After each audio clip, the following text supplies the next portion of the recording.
On nous a attrapés. On m'a attrapé sur mes pieds et puis mes mains. On est parti. Et je me suis couché. On m'a accusé. C'est ça, sans sortir. C'est le témoignage d'une fille de 14 ans victime de l'excision. Cette pratique qui existe toujours dans les sociétés africaines. On commence 3 mois, elles sont petites, on fait.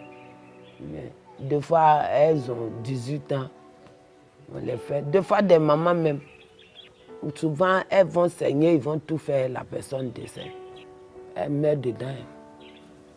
Chaque année, l'UNICEF estime que près de 4 millions de filles dans le monde, pour la plupart âgées de moins de 15 ans, risquent d'être victimes d'une mutilation génitale, une pratique perçue comme un héritage au sein de plusieurs communautés africaines. Les mutilations génitales féminines consistent à l'ablation totale ou partielle de l'appareil génital féminin et qui ne relève pas d'une prescription médicale.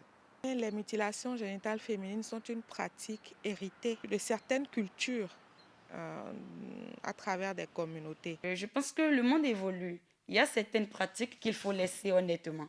Il faut laisser certaines pratiques parce que ça met en danger l'avenir de la femme. Ça met en danger l'avenir de l'être qui subit cela. Cette pratique, au fil des années, est considérée comme une violation des droits humains. Elle est prise en compte par des dispositions législatives et juridiques de plusieurs pays. C'est le cas du Bénin qui a depuis 2003 adopté la loi portant répression de la pratique des mutilations génitales féminines. Au regard donc de cette loi, la pratique des mutilations génitales féminines est interdite.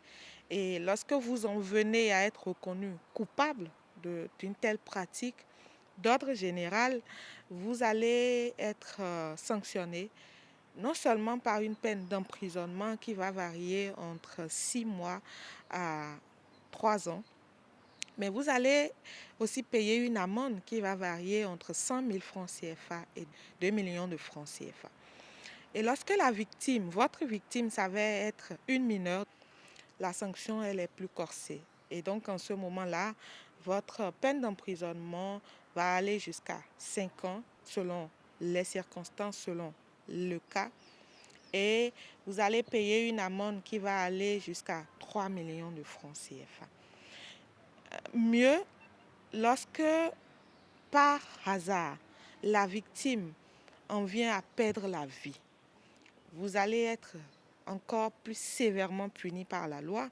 Et en ce moment, vous allez écoper de travaux forcés allant de 5 ans à 20 ans. Et votre amende également va se voir plus élevée.